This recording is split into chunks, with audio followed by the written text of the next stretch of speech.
Hi, my name is Tim Wan and I'm the course coordinator for Introduction to Management, MGMT11109. Welcome to Week 2. I hope that you've seen around the course profile and spent a bit of time looking at that document.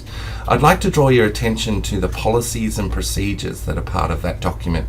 It's really important that you click those links electronically and find out about the procedures and policies, particularly related to plagiarism, particularly related to the grades you receive and the requirements to get a HD or a pass.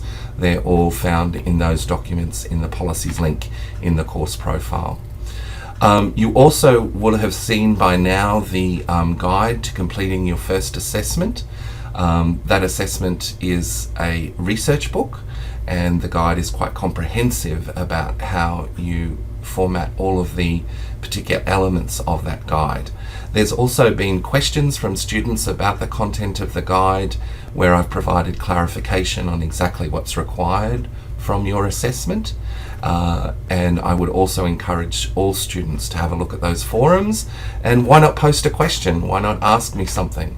I'm pretty good at responding to questions on the forum in a timely manner, so I encourage you all, if you have a question, to put that on the Q&A forum, and I'd be really able to help you with your questions and put you on the right track. So this week we're looking at creating and sustaining commitment and cohesion as a manager, and how you do that with your groups that you work with, and how to do that for subordinates that you might have as a manager now or in the future. So let's get started and have a look at this. I'll also go back and record a narrated lecture for week 1 as well. Alright, so we're going to talk about the human relations model first, and the human relations model is a key component of this course and part of the CVF framework that you would have already read about in week 1. So the human relations model is made up of assumptions and goals.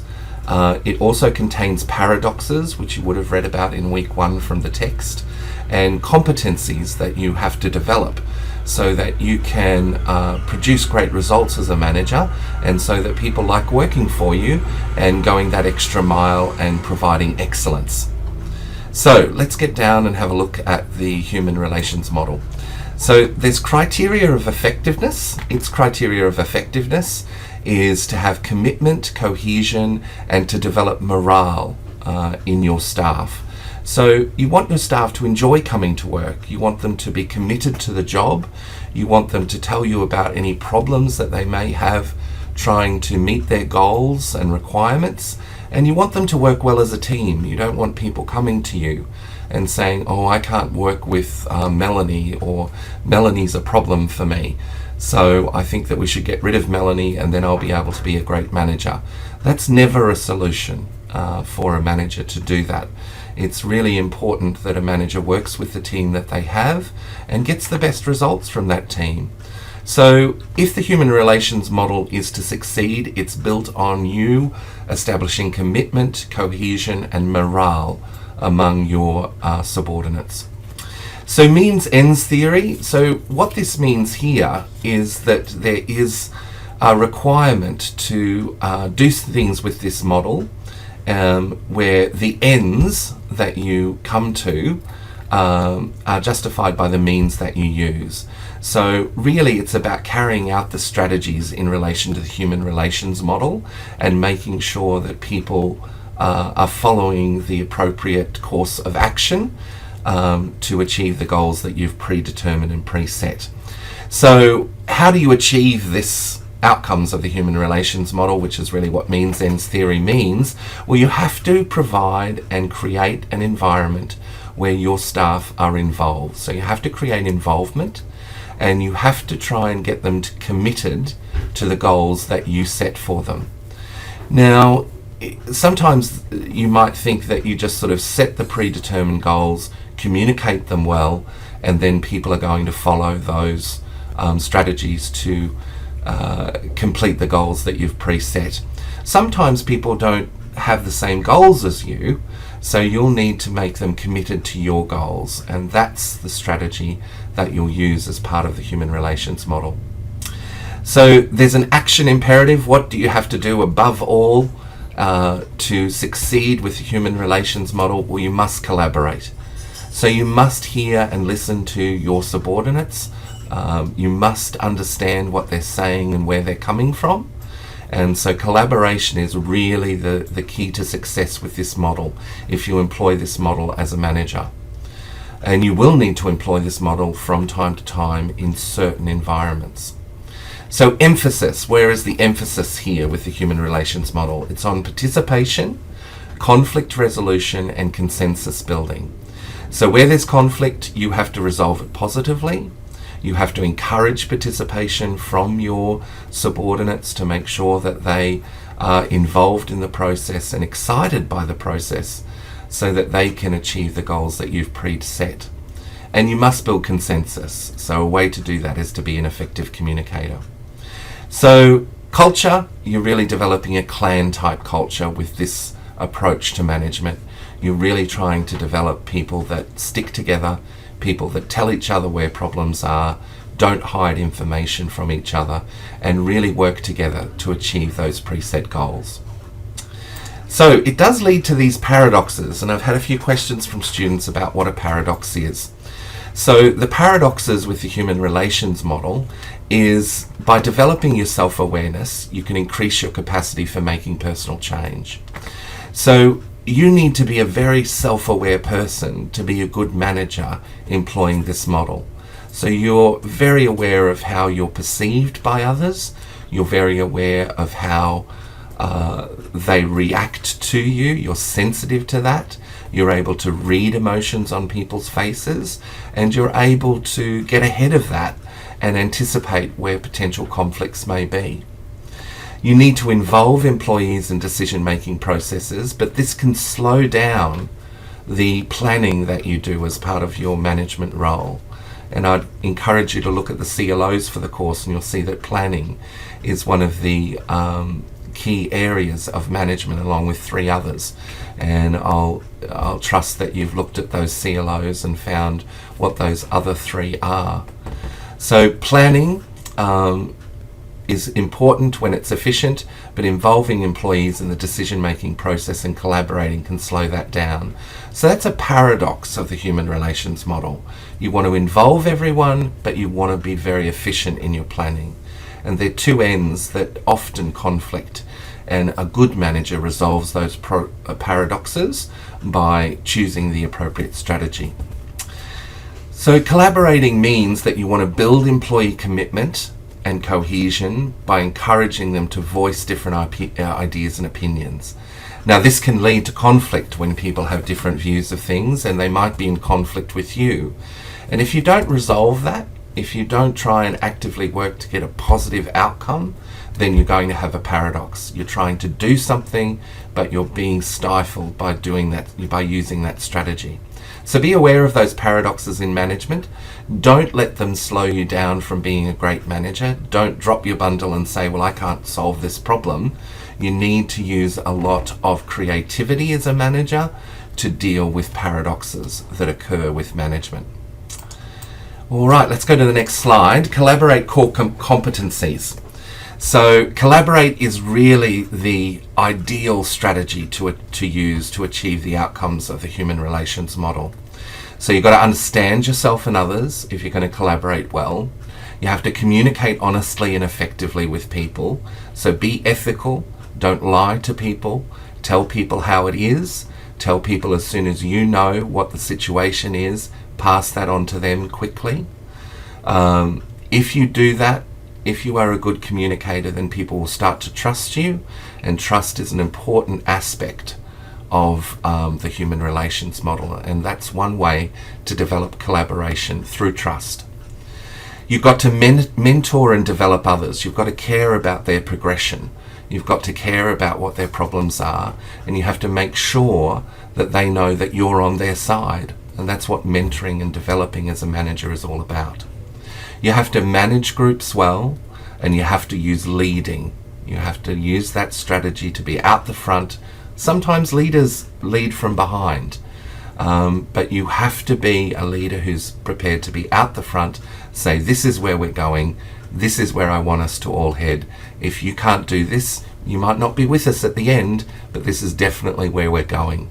Being clear about your goals, being a good leader that they can trust, being someone that they can talk to is important in the human relations model. So you've got to manage and encourage constructive conflict, because not everyone will get on all of the time. So you have to make sure that sometimes you have to tease that conflict out. You have to not let it go unnoticed or undealt with.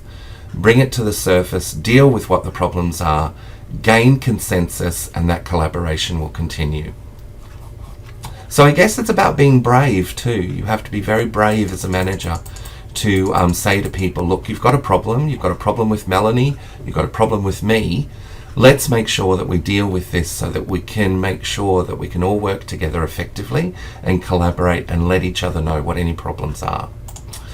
So managers who focus on human relations as their go-to model or their go-to strategy for managing people, they have a high level of self-awareness. They know who they are, they know how they're perceived by others, and they know what their actions are going to do when they do them. They anticipate what will happen.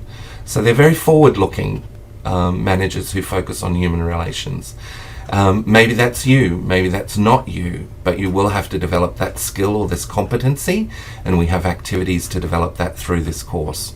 So make sure that you do those activities which are down below this week. So you need to communicate by listening. So I think managers, the best managers, are always better at listening than speaking. You need to be able to hear people, you need to be able to understand their problems, and you need to be a good active listener. So active listening is about hearing people, repeating back to them what they've said to you so that you gain consensus, never raising your volume or tone, because that just encourages conflict, and making sure that people have understood you and you've understood them. You need to provide employees with constructive feedback using the human relations model. So if you use this model as your go-to model, you're going to have to give a lot of feedback. You're going to have to be in contact with your employees regularly, available. So it's perhaps not the best to use this component if you're not around your employees a lot. If you like to stay in your office and not have too much contact, then you're not a human relations manager. But sometimes you will have to be, because this is what the CVF framework is all about, developing 4 different types of management style and using them when appropriate. So you need to ensure that all group team members know what is expected of them, so being clear about goals is important, and you need to encourage employees to learn from others. So if they've got different ideas and perspectives, you need to make sure that they're good communicators too, and they need to talk with others who are going down the path that they propose that the group goes down. So what are the primary tensions, both horizontal and vertical, with this model? So it requires flexibility in blue. So that's what you have to be as a manager, very flexible in the human relations model. It sort of is more closer to flexibility as the ideal than stability, and that's why stability is in black. You have to have an internal focus rather than an external focus. So more internal focus on your team rather than the management environment to be a good human relations manager. But you always have to balance those. That's why the scales are there, to understand that there has to always be an external focus and a focus on stability if you are a manager. All right, so we're going to just talk a bit more about understanding ourselves and other people, and we're going to have a look at what social intelligence and emotional intelligence is. So emotional intelligence is really reading other people and understanding how they're feeling emotionally at that particular time. So if you've got good emotional intelligence, you are very perceptive about how other people are feeling. You have high levels of empathy. You know what it's like to walk in another person's shoes. That's what empathy means. So if you've got a high level of those elements to your personality, then you will have a high value on an emotional intelligence scale, which is different to academic intelligence, which might require a whole different skill set. Emotional intelligence is something different. It's about you being able to anticipate other people's emotions. So self-awareness is important in that you need to know how you're perceived if you're going to understand how you perceive other people, and maybe look for reasons why they behave the way they do. That will help with your emotional intelligence as a strategy. Rather than getting upset about the way you've been treated, maybe try and think, why are they thinking like that? That will help you to become an excellent manager. Emotional intelligence requires self-management, so you often have to intervene and not act the way that you immediately feel that your emotions are telling you to act. Say, show temper or smash something if you're angry. You have to have good self-regulation and self-management if you're going to have high emotional intelligence. If you get upset or angry, you can't throw a book across the room. You have to know that I can't do that, even though I'd really like to throw a book across the room at the moment. You have to have self-management. Social intelligence, that's being able to anticipate how you should behave in social environments, having a high degree of social awareness and being able to manage your relationships well. If you do that, you've got high emotional intelligence and social intelligence as well. Let's have a look at personality. So we've got the Big 5 personality test and the Myers-Briggs personality test. And the Big 5 is built on neuroticism, extroversion, openness, agreeableness, and conscientiousness. Myers-Briggs really looks at 2 aspects on a scale, introversion through to extroversion, sensing or intuition, thinking or feeling, judging or perceiving. And these scales, you'll be tipped in one way, either left or right. Say judging or perceiving, you're good at judging, perhaps less so at perceiving. So this is how Myers-Briggs works to determine a certain personality type where you have strengths in certain areas and perhaps lesser strengths in other areas. So the personality tests can help you to determine your emotional and social intelligence. So increasing self-awareness. So this is what we're looking at here is the Johari window, which is part of the exercises this week. And you'll have certain aspects of the Johari window as you complete that exercise where you'll understand where you have open, blind, hidden and unknown areas of your personality, of your self-awareness. So please complete that exercise. It's highly necessary to get the textbook for this course. Do those exercises, gain those competencies, and you'll be an excellent manager in the human relations model. And you'll need to be an excellent manager in all 4 quadrants of the CVF, and that's what we're aiming to teach you in this course. How to be flexible, know which one to use at which time. You'll be excellent with people. People will like working with you. You'll get results. You'll meet your goals. You'll make managers happy. You'll get a promotion. And that's really what we're trying to teach you here, is how to achieve those things, how to develop those weaker muscles in your brain that don't do things so well.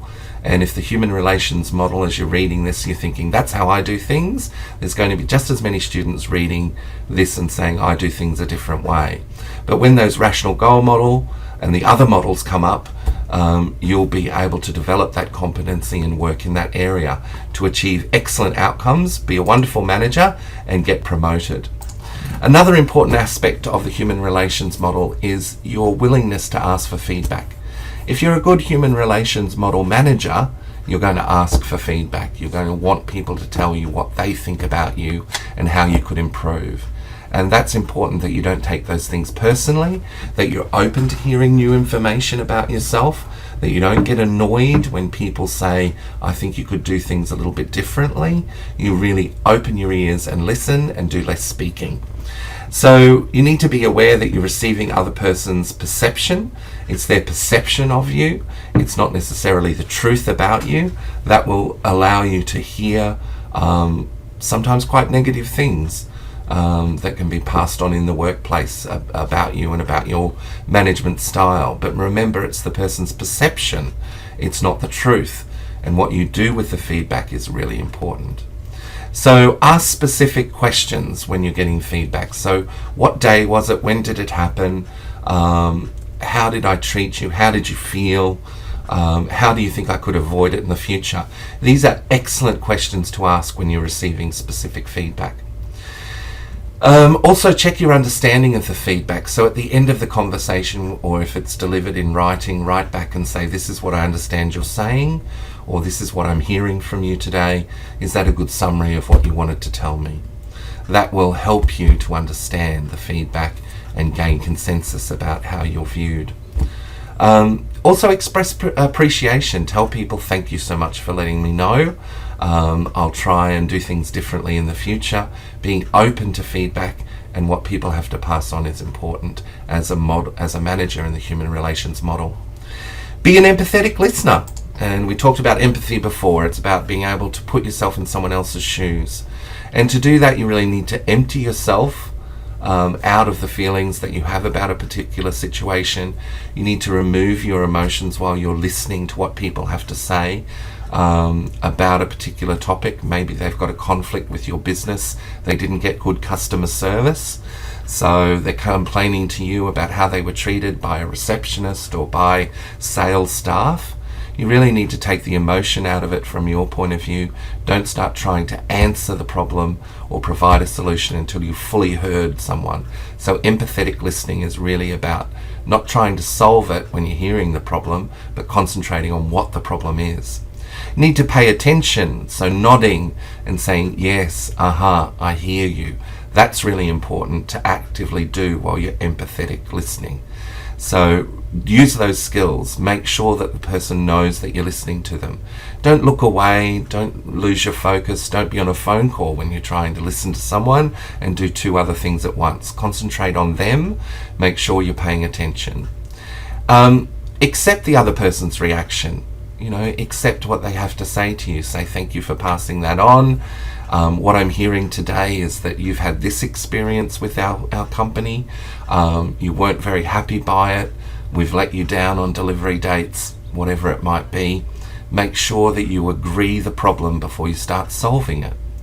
And don't judge things too early, and don't provide comparisons, or that's how we always do it, or we've done that for other customers in the past and they've been happy. So don't judge the situation or provide comparisons about what's been done in the past, or that other people are happy, why aren't you happy? Those sorts of things. It just leads to further conflict. And stay with the feelings. So make sure that you have heard their feelings, talk about how they're feeling today. Try to gain agreement after that. If you have empathetic listening skills, you'll go very far as a manager. So that's the end of the narrated slides and the lecture for week 2. If you've got any feedback for me, please put it on the forum about how these sessions could be more comprehensive, or how these sessions could be more helpful in your learning. And I'll look at that. I'll be an empathetic listener or an empathetic reader if I'm reading the comments, and I will try my very best to deliver exactly what you're looking for. So I guess I'm asking for feedback. And I'm letting you know that I'm an empathetic listener. All right, have a great week. Do lots of learning. Remember, it's 12 hours a week to pass this course. So you'll need to have that time for research, assignment preparation. If you skimp on that, you're in danger of not passing the course. If you spend more time, say 18 hours a week, you're likely to get a HD. So study hard, work hard, become a good manager. People will like working for you. All right, take care. Bye-bye.